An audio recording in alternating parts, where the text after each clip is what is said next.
Os Homens do Rei, capítulo 14. Nathaniel esperava ser levado direto ao escritório para ser interrogado, mas o SUV entrou no estacionamento de um hotel. O lugar estava lotado de agentes federais. Os homens estavam na calçada fumando e tentando parecer casuais, mas Nathaniel sentiu um arrepio ao vê-los.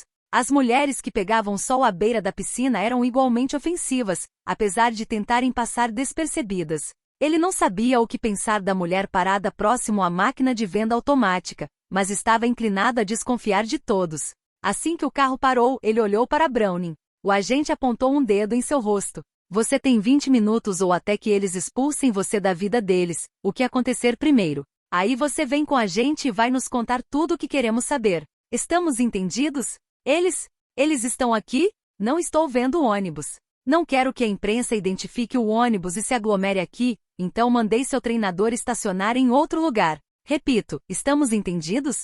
Entendido, concordou Nathaniel, e puxou o capuz sobre o rosto de novo. Cai fora. Esse seu jeitinho simpático está me fazendo pensar duas vezes sobre tudo isso, reclamou Browning, mas saiu do carro. Eles o guiaram até o segundo andar por uma escada de metal bamba. Uma mulher estava encostada na grade da varanda com um celular no ouvido.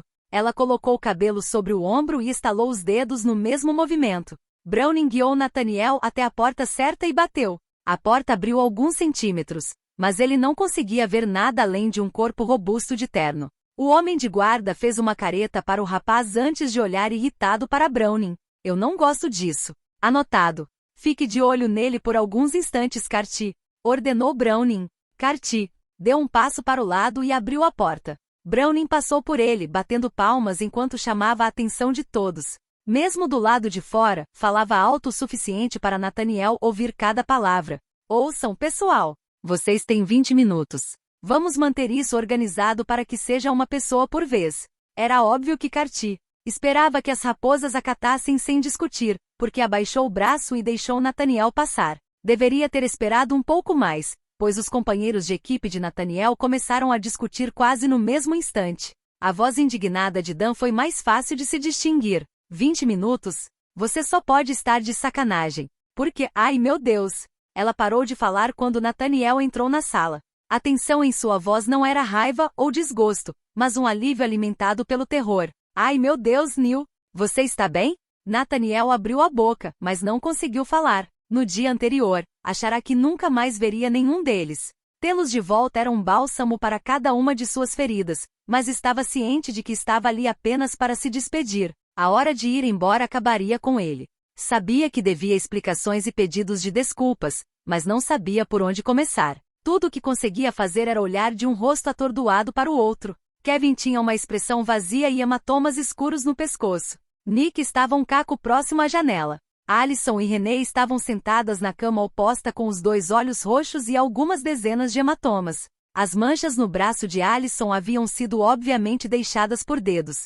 Nathaniel esperava que ela batesse em qualquer pessoa idiota o bastante para agarrá-la com tanta força, mas talvez Renee tivesse se encarregado disso. Uma de suas mãos estava enfaixada, e ela usava uma tala no outro pulso. Aaron estava sentado na mesma cama e quando olhou para Nathaniel, pela primeira vez parecia mais transtornado do que zangado. Matt e Dan estavam na cama mais próxima. Matt apertava o ombro de Dan, os nós dos dedos brancos como se tentasse impedi-la de atacar Browning. Ele apanhara bastante durante o tumulto e ainda tinha compressas de gelo amarradas em ambas as mãos. Estava com a camisa imunda e com 2 rasgos, e pelas frestas dava para ver hematomas feios. Abby estava entre as camas, com o kit de primeiros socorros aberto nos cobertores perto do quadril direito de Matt, mas, quando viu Nathaniel, deixou cair o antisséptico que segurava. A boca de Abby se moveu, mas Nathaniel não ouviu nada. Browning dissera que as raposas haviam sofrido apenas ferimentos leves e que nenhum deles acabará na UTI, mas havia apenas 7 deles ali. O iMac estava estacionando o ônibus, mas ainda faltava outra pessoa. O sangue de Nathaniel gelou, e ele não conseguiu conter o alarme em sua voz quando começou a perguntar, cadê o Andy? Houve um estrondo atrás de Nathaniel, o som inconfundível de um corpo batendo na madeira. Ele se virou e viu Andrew abrir caminho para a sala com o iMac logo atrás.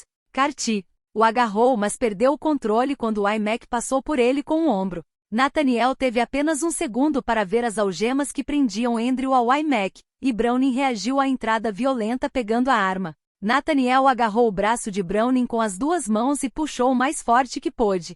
Sua intenção era só desacelerá-lo e fazer com que perdesse o equilíbrio, mas a dor que sentiu disparar da ponta dos dedos até os cotovelos quase o fez cair. Ele o soltou sem querer e se curvou como se o movimento de alguma forma fosse fazer a dor ir embora. Pressionar as mãos contra a barriga não ajudou, mas Nathaniel precisava protegê-las de algum jeito. Não, disse com os dentes cerrados. Pelo menos pensou ter dito isso. Não conseguia se escutar através do ruído em seus ouvidos. O peso de uma mão em sua nuca o informou que ganhara tempo para que Andrew o alcançasse. Não se lembrava de ter fechado os olhos, mas se forçou a abri-los de novo. Tentou se endireitar, mas Andrew o segurou pelo ombro e o fez ficar de joelhos.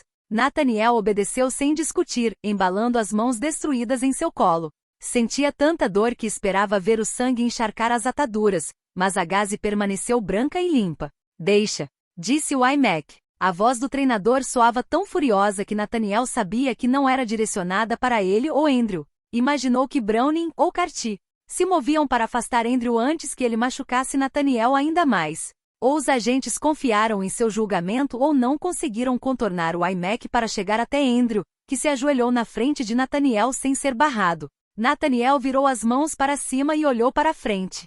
A calma na expressão de Andrew poderia enganar, mas havia ódio em seu aperto quando agarrou o queixo de Nathaniel, que permitiu que ele o olhasse pelo tempo que quisesse, pois assim também poderia analisar os hematomas de Andrew. O pior de todos era uma faixa escura e estreita que descia sobre a maçã do rosto, no canto do olho direito. A força do impacto deixará metade do olho vermelho de sangue. Uma cotovelada, pensou Nathaniel, que tinha chegado perto demais.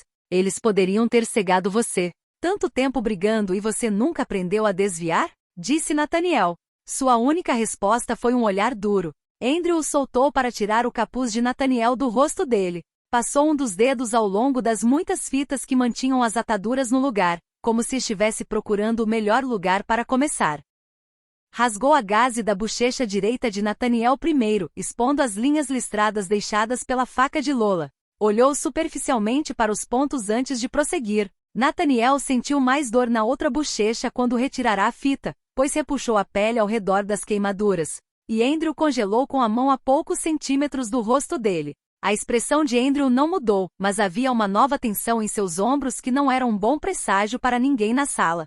Andrew havia descartado as primeiras bandagens como inúteis, mas aquelas foram colocadas devagar no chão, próximo a seu joelho, enquanto ele mantinha o olhar fixo no rosto de Nathaniel. Como Nathaniel estava ajoelhado de costas para o resto das pessoas, o iMac era o único que podia ver o que Lola fizera. Nathaniel não se atreveu a olhar para o treinador, mas quando ouviu exclamar, percebeu que as queimaduras deviam parecer tão ruins quanto ele temia. Meu Deus, Neil! Uma cama rangeu quando uma das raposas se levantou. O iMac sacudiu a mão livre em uma ordem enfática para que ficassem parados e disse, não, um de cada vez. Lembrou Browning. Andrew pressionou 2 dedos na parte inferior do queixo de Nathaniel para que virasse a cabeça. Nathaniel se deixou guiar e não disse nada enquanto Andrew o olhava por completo. Quando este baixou a mão apertando o moletom de Nathaniel, ele enfim arriscou retribuir o olhar. Havia violência nos olhos de Andrew, mas pelo menos ele não tinha empurrado Nathaniel para longe, o que tinha que valer de algo. Me desculpa, disse Nathaniel. Andrew recuou o punho, mas não acertou o soco. Nathaniel sabia que não era porque estava algemado ao iMac. O braço de Andrew tremia com o esforço que fazia para não arrancar a cabeça de Nathaniel do pescoço. E este não disse nada para fazer a balança pender para um lado ou outro.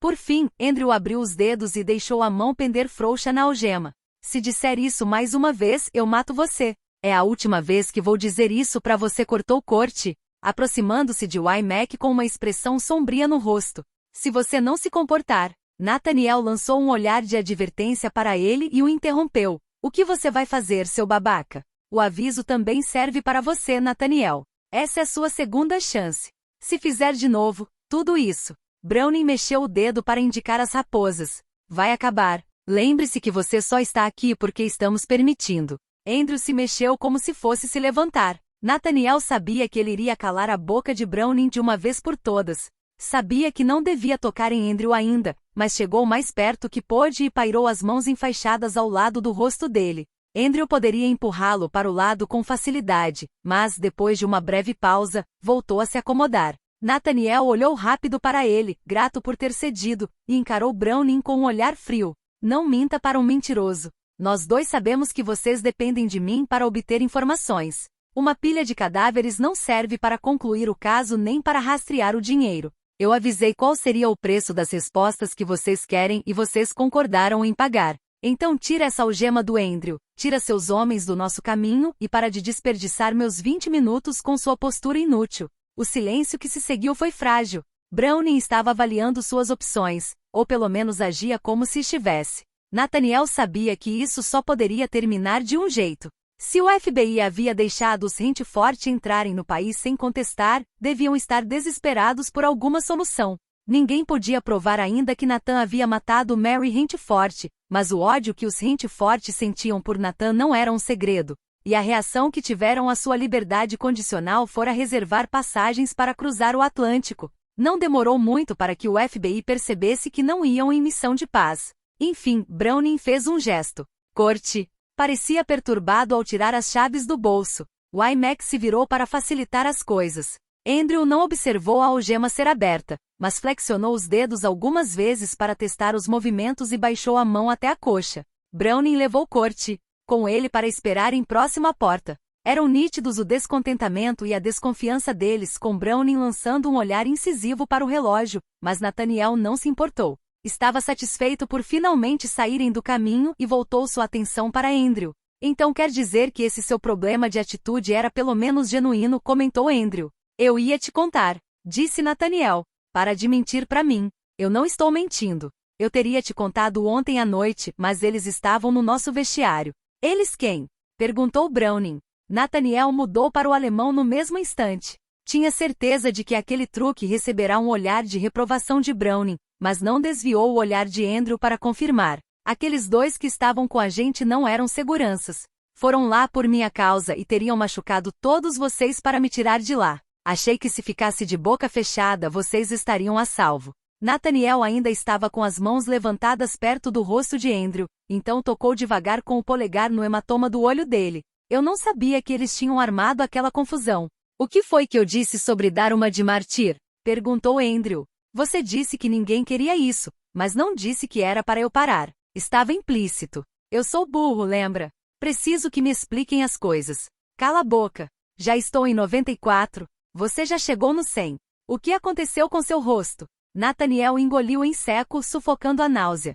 Um acendedor de cigarros do carro. Ele estremeceu com o som horrível que Nick fez. O ruído de um colchão se movendo quase abafou o xingamento de Aaron. Nathaniel olhou para trás sem pensar, pois queria ver quem estava se mexendo. Aaron havia rolado para fora da cama para ficar com Nick. Virar significava permitir que os outros observassem sua bochecha queimada. Kevin se retraiu tanto que se chocou contra a parede às suas costas. Ele colocou uma mão protetora sobre a própria tatuagem, e Nathaniel sabia que estava imaginando a reação de Rico àquela atrocidade. Foi a vez de Dan impedir que Matt se levantasse, com os nós dos dedos brancos na camisa escura dele e a cabeça virada para o outro lado. Matt tentou se libertar, mas se contentou em dizer, rouco, puta merda, Neil. Que caralho fizeram com você? Ao que tudo indicava, Abby já mantivera distância por tempo suficiente. Ela deu a volta na cama, com os olhos arregalados e frenética, mas só chegou ao canto antes que Andrew percebesse suas intenções. Ele agarrou Nathaniel para virar o rosto para frente de novo e olhou com tanta crueldade para Abby que ela parou no meio do caminho. Fica longe da gente, protestou Andrew. Andrew, ele está ferido. Eu preciso ver, pediu Abby, baixinho e com cuidado. Se você me fizer repetir, não vai viver para se arrepender. Nathaniel nunca o ouvirá falar em um tom tão letal. Ficou apavorado, mas também sentiu parte da queimação em seu peito se aliviar. Era culpa de Nathaniel que o autocontrole de Andrew estivesse em frangalhos, mas também era para protegê-lo. A raiva sem limites de Andrew nunca o atingiria, e isso fazia toda a diferença do mundo. Nathaniel deu um puxão cauteloso no cabelo de Andrew, que resistiu às duas primeiras tentativas. Mas enfim permitiu que Nathaniel direcionasse sua atenção para onde precisava. Abby, acabei de sair do hospital. Estou tão bem quanto posso estar agora, comentou Nathaniel sem desviar o olhar de Andrew. Neil, começou ela. Por favor, insistiu Nathaniel. Ele não a ouviu dar um passo para trás, mas sabia que o tinha feito ao sentir que o aperto de Andrew em seu crânio havia relaxado. Nathaniel manteve uma mão enterrada no cabelo de Andrew, mas por fim abaixou a outra. Em um alemão tranquilo, ele disse: "Contaram quem eu sou? Não precisaram. Arranquei as respostas de Kevin no caminho para cá." Andrew ignorou a expressão chocada de Nathaniel e disse: "Quer dizer então que você não era órfão? Cadê seu pai?" "Meu tio matou ele", respondeu Nathaniel. Cruzou um limite perigoso e pressionou os dedos no peito de Andrew, logo acima do coração. A lembrança o fez gelar até os ossos, e não conseguiu reprimir o sobressalto. "Passei a vida inteira desejando que ele morresse, mas pensei que nunca aconteceria. Pensei que ele era invencível. Não acredito que foi tão fácil." "Fácil?" Kevin contou para quem ele trabalhava. Nathaniel achava que nenhum dos agentes conseguiria entender o que estavam conversando, mas nomes eram difíceis de disfarçar em qualquer idioma. Ficou satisfeito por Andrew ser inteligente o bastante para não pronunciar o sobrenome Moriyama em voz alta. "Meu tio disse que ia tentar negociar um cessar-fogo com eles. Não sei se é influente o bastante para conseguir, mas quero acreditar que ele não teria se arriscado se não tivesse chances reais de ser bem-sucedido. Prometa para mim que ninguém contou para o FBI sobre eles. Ninguém falou nada desde que disseram que não podíamos ver você." O coração de Nathaniel disparou. O calor que consumia seu peito era uma mistura bizarra de gratidão e vergonha. Tentou falar, mas teve que pigarrear para tentar mais uma vez. "Mas por quê? Eu só menti para eles. Coloquei todos em perigo, tendo plena consciência disso, só para poder jogar um pouco mais. Eles se machucaram ontem à noite por culpa minha. Por que me protegeriam agora?" "Você é uma raposa", respondeu Andrew como se fosse simples assim, e talvez fosse. Nathaniel baixou os olhos e remexeu a mandíbula, à procura de um equilíbrio que perdia com rapidez. Mal reconheceu a própria voz quando disse: "Andrew, eles querem me levar para longe. Querem me inscrever no programa de proteção a testemunhas para que o pessoal do meu pai não consiga me encontrar. Eu não quero." Começou a dizer, mas não era justo. "Se você me disser para ir embora, eu vou." Ele não disse o quanto aquilo iria destruí-lo por dentro, mas não era necessário. Andrew enganchou os dedos na gola do moletom de Nathaniel e puxou de leve, apenas para que ele sentisse. Por alguns instantes Nathaniel estava a meses de distância daquele momento, parado na entrada escura da casa de Andrew pela primeira vez com uma chave cálida cravada na palma da mão. Foi como voltar para casa, e foi o suficiente para aliviar o seu medo. "Você não vai a lugar nenhum", disse Andrew, as mesmas palavras, a mesma promessa. Falava em inglês de novo e Nathaniel entendeu o motivo quando ouviu o que Andrew falou a seguir. Tentava instigar os outros, convidando as raposas para a discussão. "Você vai ficar aqui com a gente. Se tentarem te levar embora, vão perder." "Levar você embora", repetiu Dan. "Para onde?" "Estamos falando de levar para ser interrogado, ou ser levado para sempre?" perguntou Matt. "As duas coisas", respondeu Browning. "Vocês não podem ficar com ele. Ele é nosso", protestou Nick. "Quando descobrirem que ele ainda está vivo, irão atrás dele", explicou Browning. "Aqui não é mais um lugar seguro para ele, e com certeza não é seguro para vocês. É melhor para todos os envolvidos se ele desaparecer." As raposas compreendiam a situação melhor do que o agente jamais entenderia, pois Kevin já havia explicado a aliança entre os Weninsky e os Moriyama. Lidavam com a loucura de Rico havia mais de um ano graças a Kevin, e não pareciam nada impressionados com os avisos de Browning. "Que parte de vai pro inferno você precisa que a gente explique?" retrucou Allison. "É todo mundo adulto aqui", acrescentou Matt. "Já tomamos nossa decisão. A menos que ele queira ficar com você, é melhor trazer Neil de volta pra gente quando terminar de fazer suas perguntas." "Neil não é uma pessoa de verdade", retrucou Browning, cansado daquela credulidade deliberada. "É só um disfarce que permitiu que Nathaniel escapasse das autoridades. Já está na hora de ele ir embora. Neil ou Nathaniel ou quem quer que seja. Ele é nosso, e não vamos permitir que vá embora. Você quer que isso entre em votação ou coisa do tipo?" "Aposto que a decisão vai ser unânime", disse Nick. "Treinador Wymack, faça sua equipe ter um pouco de bom senso", pediu Browning. "Neil", falou Wymack e Nathaniel ergueu o olhar para além de Andrew para o treinador. Tinha visto aquela expressão em seu rosto apenas uma vez, quando Wymack esteve ao seu lado após o Natal. Era a aparência de um homem envelhecido pelas tragédias de seus jogadores, de um homem que os protegeria, não importava o que isso custasse. Nathaniel se sentiu miserável por ser, mais uma vez, o causador daquela expressão, mas aliviado por ver seu treinador apoiá-lo sem medir esforços. "Fala comigo. O que você quer?" Nathaniel engoliu em seco, sufocando um nó inesperado na garganta. As palavras saíram tão entrecortadas que todos tiveram que fazer silêncio para compreender o que dizia. Eu quero. Sei que não deveria ficar, mas não posso. Não quero perder isso. Não quero perder nenhum de vocês. Não quero mais ser o Nathaniel. Quero ser Neil pelo tempo que for possível. Ótimo. Seria uma merda precisar meter um Eninsky em uma camisa. Concluiu o iMac. Browning esfregou as têmporas. Gostaria de trocar uma palavrinha com você. Sobre o quê? Sua disposição em colocar todos os seus jogadores em considerável perigo, para início de conversa. Desistir de Neil agora vai contra tudo o que somos. Estou disposto a discutir com você o tempo que for preciso, mas não se isso significar o tempo que foi alocado para Neil. Não seria justo com nenhum deles. Andrew puxou o moletom de Nathaniel e disse em alemão, se livre deles antes que eu mate todo mundo. Eles estão esperando respostas, respondeu Nathaniel. Não conseguiram acusar meu pai enquanto ainda estava vivo. Esperam que eu tenha informações o bastante para conseguirem exterminar o círculo dele, agora que ele morreu. Vou contar a verdade para eles, ou o máximo que puder, sem dizer que meu pai agia sob o comando de outra pessoa. Quer ir comigo para ouvir? É a história que eu deveria ter contado para você meses atrás. Tenho que ir junto. Não confio neles para devolver você. Respondeu Andrew. Ele o soltou e se levantou. Nathaniel também se levantou sem ajuda e olhou para além de Andrew, onde o iMac estava.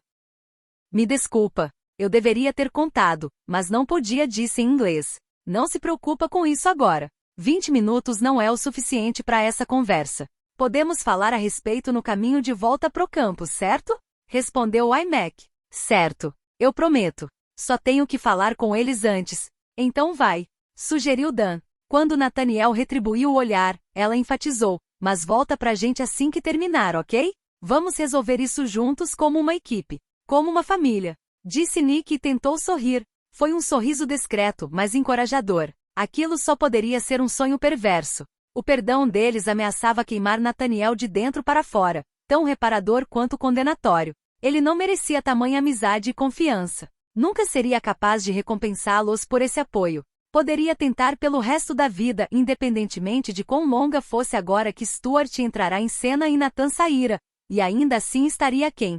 Obrigado, disse ele. Allison ignorou o agradecimento em um gesto tranquilo que em nada combinava com sua expressão tensa. Não, eu quem agradeço. Você acabou de concluir 3 apostas pendentes e me deixou $500 mais rica, explicou a garota quando Nathaniel olhou para ela. Prefiro descobrir exatamente por que e quando vocês dois se pegaram do que pensar nesse terror todo, então vamos falar disso no caminho de volta. O olhar de Aaron saltou de Allison para Nathaniel, e então para Andrew. Estava esperando que negassem o que ela havia afirmado, concluiu Nathaniel, e sua expressão era de puro choque ao perceber que nenhum dos dois o faria. Nick abriu a boca, voltou a fechá-la sem dizer uma palavra sequer e olhou para Nathaniel.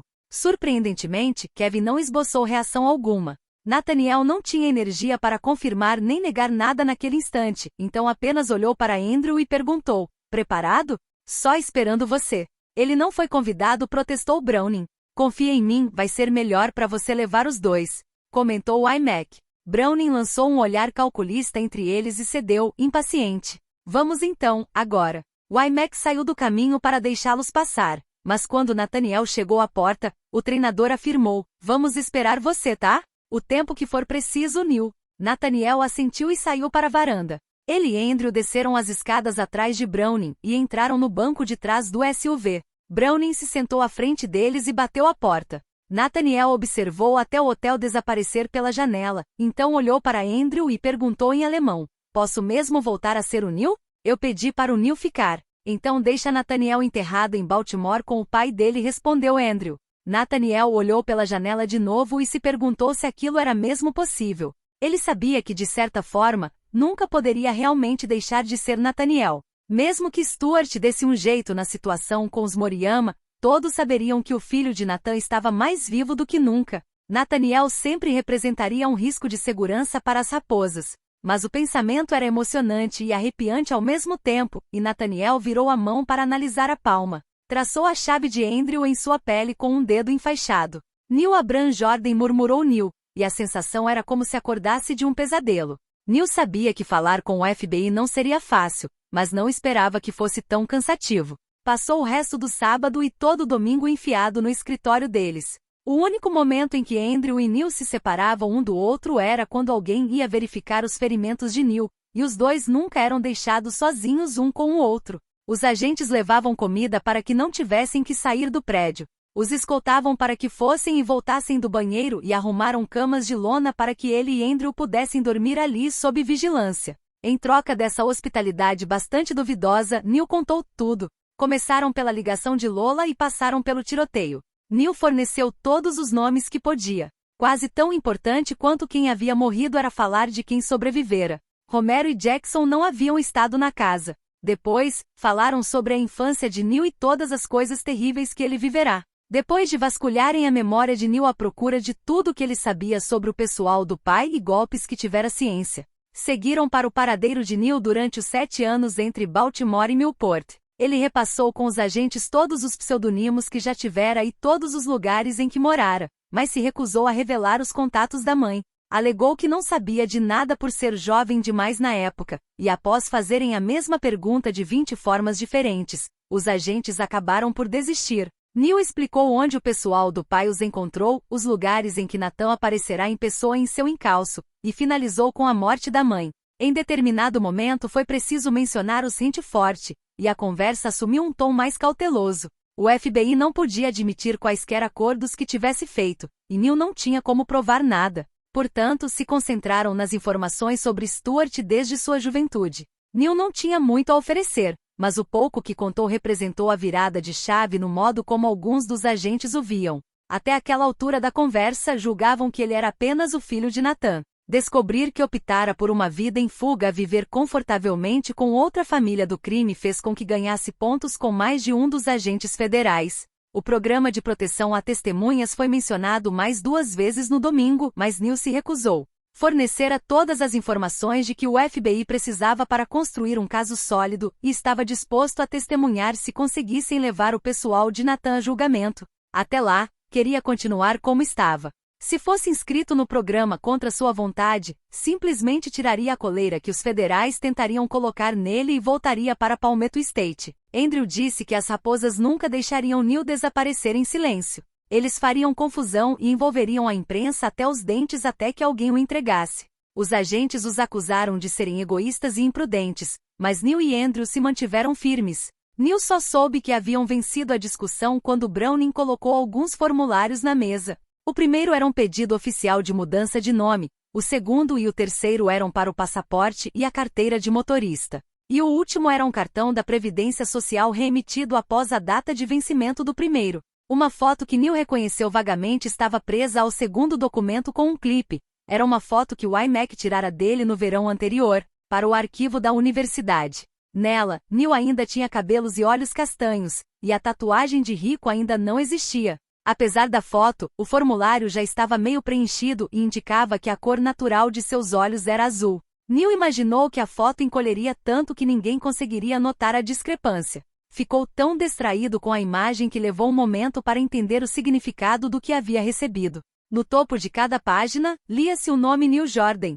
Tudo o que ele precisava fazer era assinar as linhas pontilhadas. Considere isso um contrato, disse Browning, soando irritado como sempre. Esperou que Neil retribuísse seu olhar, e então continuou. Depois que assinar, vamos dar entrada no processo para que Neil Jordan se torne um membro válido e funcional da sociedade. Isso significa que você não vai mais poder fugir nem usar identidades falsas. Vai ser Neil até o dia em que morrer.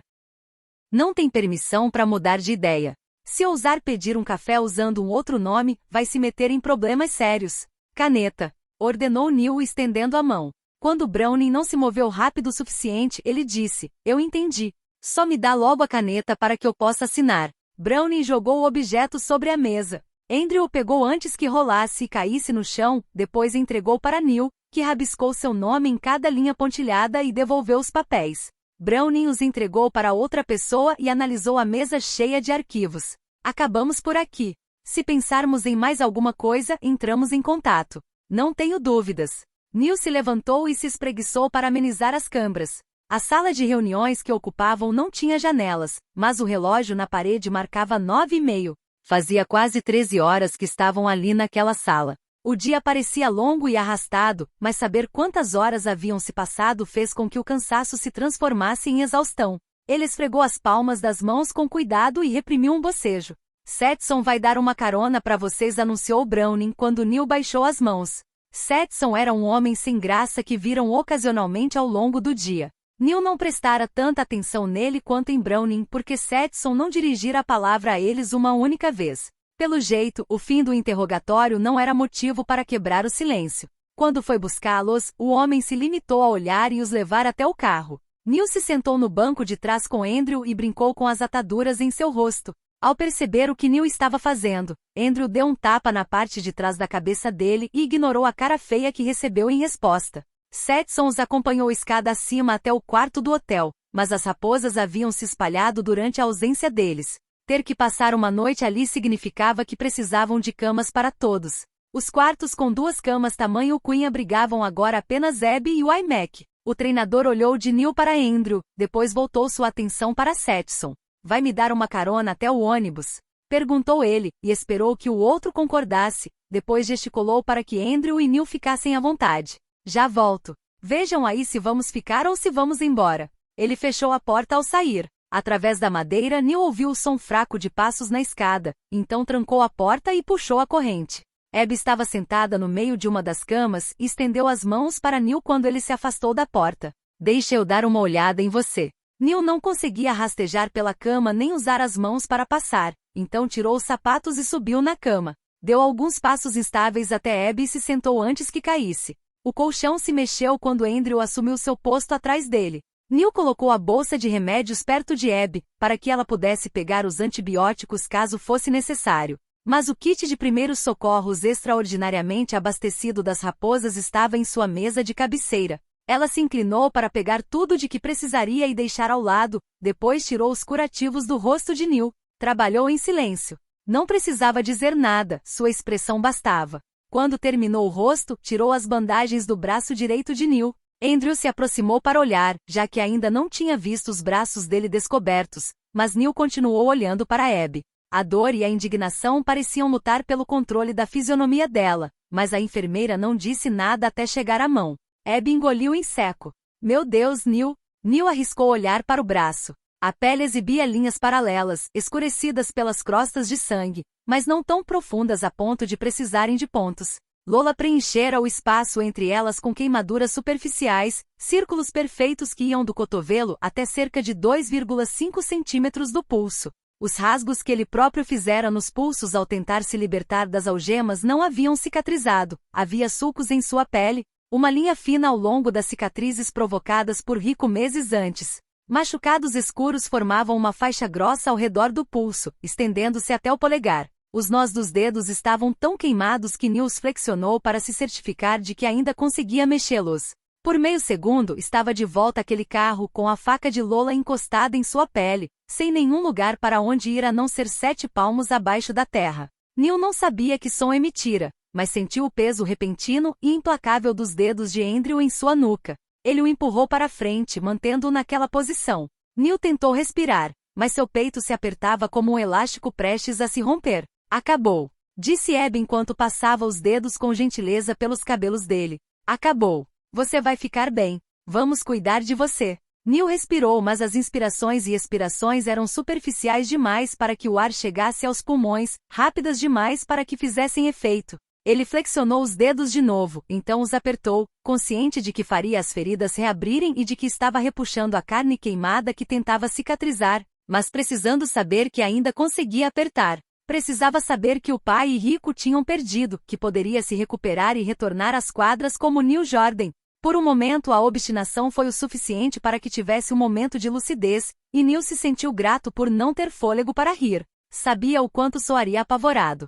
Para com isso, ordenou Andrew como se fosse simples assim. Não era, mas a mistura de raiva e exasperação que Neil sentia provocou um soluço em meio à respiração ofegante. Isso ajudou a interromper o ritmo frenético e permitiu que Neil voltasse a respirar como deveria.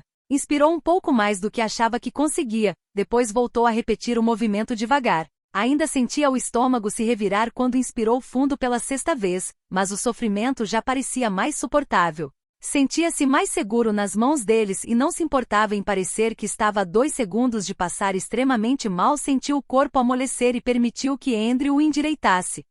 Olhar para ele era mais seguro do que olhar para todo aquele estrago de novo, então Neil analisou o perfil de Andrew e deixou Abby continuar seu trabalho. Ela já tinha cuidado de metade do braço esquerdo quando o iMac retornou. Andrew teve que se levantar para deixá-lo entrar, mas voltou assim que foi possível. O treinador ficou parado entre as camas analisando a situação. Sua expressão era inescrutável, mas os olhos semicerrados estavam escuros, e Neil sabia como identificar os indícios de raiva no corpo de um homem mais velho. Neil cerrou as mãos de novo, uma promessa silenciosa de que seus punhos funcionavam. Não ajudou em nada para aliviar a tensão dos ombros de iMac. Vamos passar a noite aqui? Perguntou o iMac. Eu odeio Baltimore. Podemos ir embora? Perguntou Neil. O iMac assentiu e olhou para Abby. De quanto tempo você ainda precisa? Talvez uns 10 minutos. Quando todos tiverem feito o check-out e entrado no ônibus, já vou ter terminado. Vou reunir todo mundo então. Eles não vão incomodar você até voltarmos para o campus, declarou o iMac. Prometi respostas para eles, disse Neil. O ônibus não foi feito para uma conversa como essa. Mesmo que se sentem 2 por fileira, vão ficar longe demais para ouvir. É melhor conversar no vestiário. Tira uma soneca enquanto voltamos ao estádio, e depois, em território familiar, você lida com eles. A chave do meu quarto está na cômoda, disse Abby ao iMac. O iMac pegou a chave e a papelada e saiu para buscar as raposas. Abby terminou de limpar e enfaixar os braços de Neil, e ele e Andrew aguardaram enquanto ela fazia as malas. Neil tomou alguns analgésicos e entregou os remédios para que a enfermeira os levasse durante a viagem de volta. A equipe não levará muita coisa para Baltimore, apenas o necessário para a partida em Nova York, mas Neil verificou cada gaveta para garantir que nada fosse esquecido. O ônibus os esperava, com a porta aberta e as luzes do teto acesas.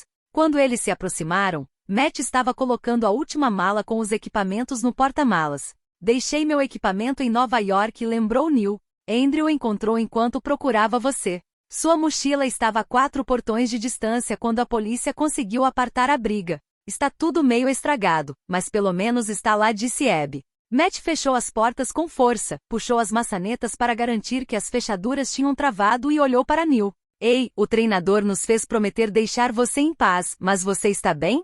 Não, mas acho que vou ficar. Ele entrou no ônibus e encontrou as raposas sentadas uma em cada fileira. Costumavam deixar certo espaço entre os veteranos e o grupo de Andrew, mas naquela noite Nick, Aaron e Kevin ficaram atrás dos companheiros de equipe mais velhos. Neil teria se sentado atrás de Kevin, mas Andrew se dirigiu para seu lugar habitual no fundo. Neil seguiu e se sentou na frente de Andrew, deixando um espaço de 2 assentos entre ele e o restante das raposas. Ficar confortável era quase impossível devido aos ferimentos do rosto. Neil precisou dormir de costas, mas o assento não era comprido bastante para que esticasse o corpo inteiro. Seus pensamentos o mantiveram acordado a maior parte da noite, mas ele conseguiu tirar alguns cochilos. O sono interrompido fazia mais mal do que bem, mas era melhor do que nada. Neil sabia que estavam chegando perto quando o iMac estacionou o ônibus em frente a um posto de gasolina. Foram necessárias 3 raposas para trazer cafés para todos, e não se deram ao trabalho de distribuir as canecas. Alguns minutos depois, a toca surgiu do lado de fora da janela. A visão disparou uma descarga de adrenalina mais do que necessária pelo corpo de Neil, que passou os nós dos dedos enfaixados pela janela fria. Neil Jordan, número 10, atacante titular, toca das raposas, sussurrou ele. Mesmo que os Moriyama rejeitassem a trégua de Stuart e fossem atrás dele, o processo havia começado. Neil Jordan estava no sistema para se tornar uma pessoa real. Não morreria como uma mentira. O iMac desligou o motor e Neil se sentou com cuidado. As raposas saíram do ônibus e dividiram seus equipamentos. Neil procurou pela mochila e a encontrou pendurada no ombro de Matt. Tentou carregar uma das bandejas de café, mas Dan lançou um olhar enfático para suas mãos enfaixadas e ignorou a oferta silenciosa. Eles seguiram em fila para dentro e se acomodaram no lounge. Dan, René e Alison distribuíram as bebidas. O iMac havia enchido um saco plástico com guloseimas. Havia de tudo, desde rosquinhas açucaradas até salgadinhos, e ele o abriu na mesa para que todos tivessem acesso. Nick pegou uma barra de proteína entre as outras guloseimas e entregou para Neil. Ele tentou abrir a embalagem de alumínio e sibilou com os dentes cerrados, ao sentir as queimaduras nos dós dos dedos. Andrew tirou a barra de sua mão, abrindo-a em um gesto fácil, e a entregou para Neil. Kevin se inclinou para a frente, olhando além de Andrew para Neil. Falou em um francês alto e urgente. Precisamos falar disso. E vamos falar, respondeu Neil. Disso, repetiu Kevin mais enfático, tocando sua tatuagem. Agora não. Depois resmungou Neil. Neil, eu disse não. Andrew não conseguia compreender o que diziam, mas percebeu a irritação na voz de Neil. Ele colocou a mão no ombro de Kevin e o empurrou para trás. Kevin abriu a boca para argumentar, mas se conteve. Pressionou uma mão cuidadosa no pescoço machucado e desviou o olhar. Mac foi o último a se sentar e, de repente, Neil voltou a ser o centro das atenções. Olhou ao redor da sala para todos e disse incerto, não sei por onde começar. Pelo começo? Sugeriu Dan. Estavam menos interessados no pai de Neil do que nele, e não precisavam nem queriam entrar nos mesmos detalhes que ele havia contado ao FBI.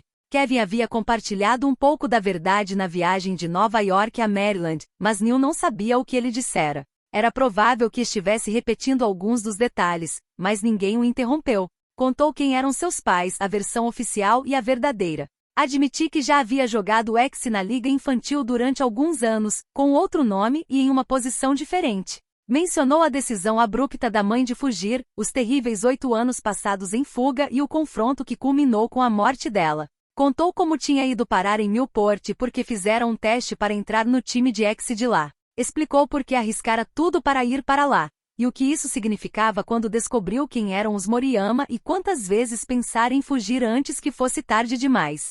Jurou que até o banquete de outono, ainda não tinha descoberto o que o pai representava para os Moriyama, e que mesmo naquele momento entendia apenas vagamente a intricada hierarquia entre as subdivisões dos Moriyama e o círculo dos Venins que sabia menos ainda como o tio se encaixava no cenário. Contou como imaginava que seu ano terminaria, como esperava pelo menos que se classificassem nos campeonatos e tivessem uma revanche contra Rico, mas como havia meses, já se dera conta de que não estaria de volta no ano seguinte. Era a resposta que eles mais mereciam, pois fora aquela decisão fatalista a delinear todas as interações que tivera com a equipe e a impulsionar sua determinação de não permitir que se aproximassem demais. Eles ouviram tudo sem interromper e ficaram sentados em silêncio por um longo tempo após ele terminar de falar. As perguntas foram inevitáveis, e Neil respondeu a todas.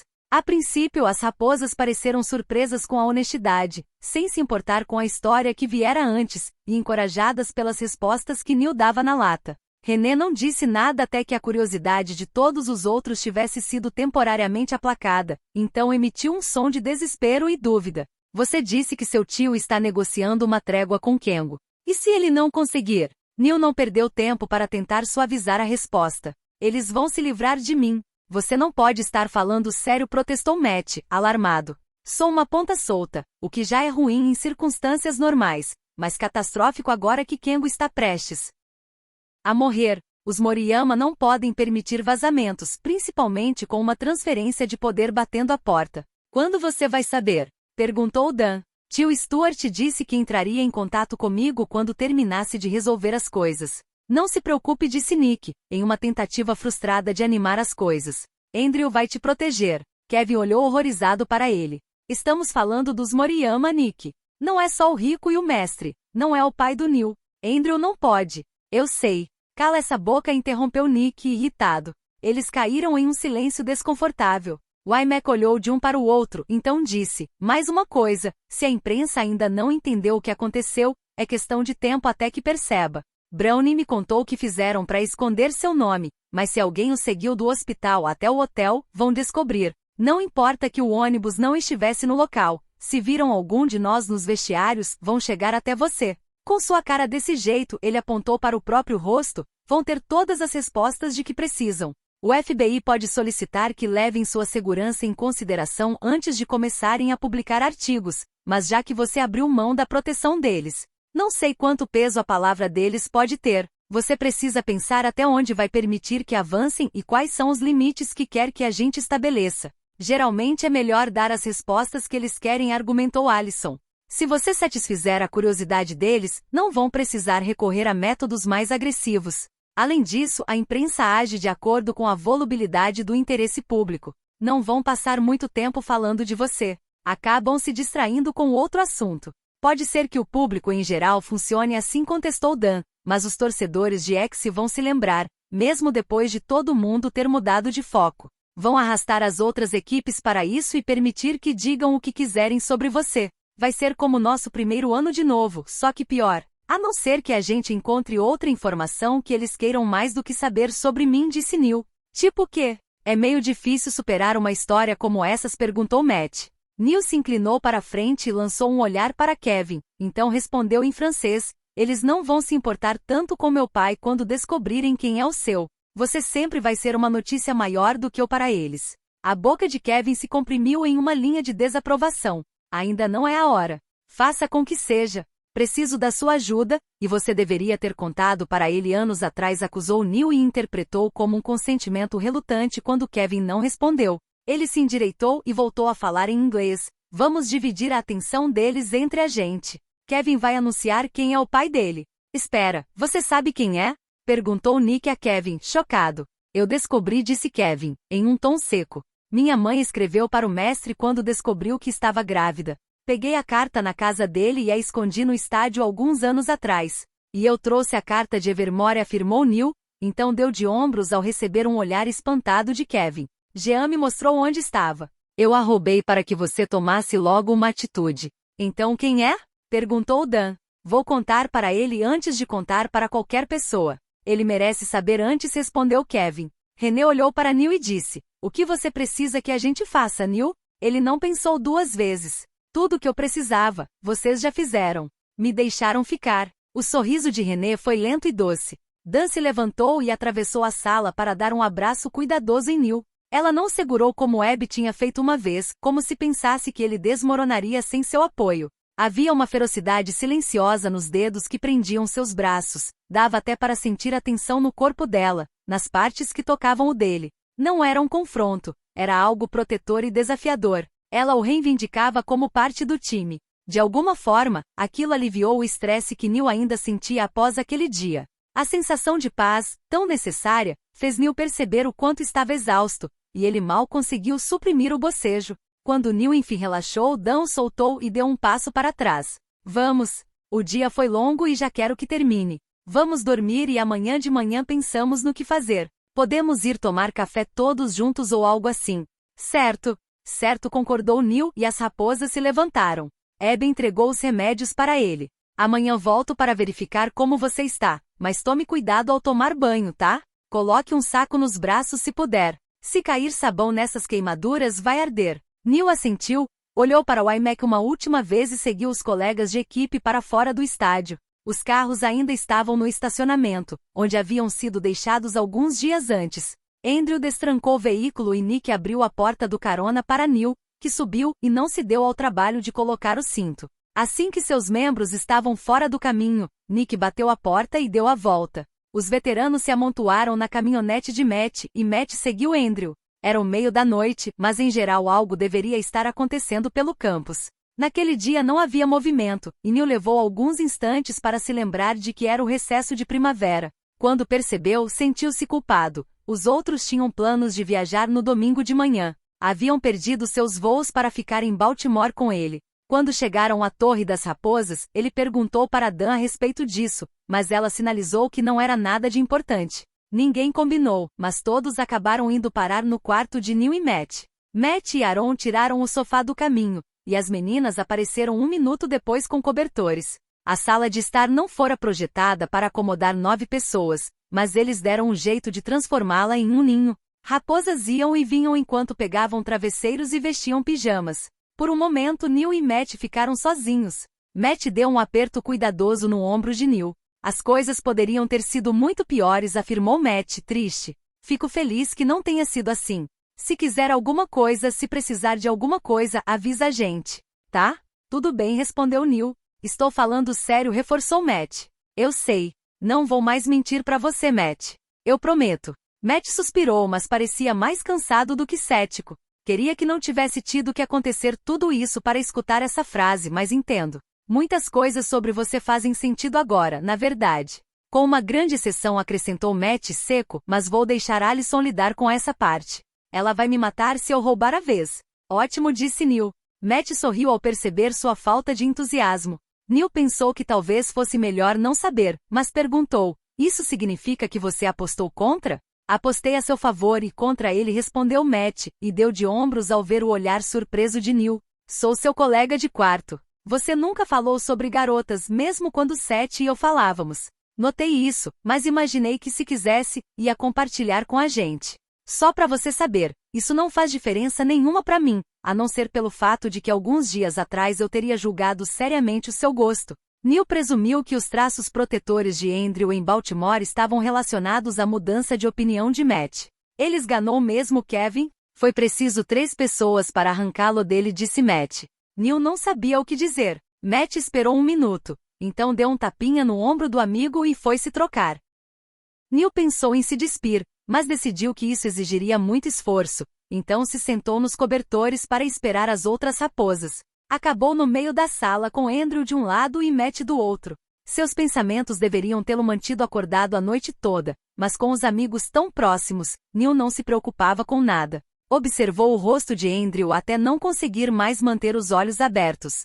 Sonhou que enfrentava o pai em uma quadra de exe, e em seu sonho as raposas venciam. Espero que tenham gostado.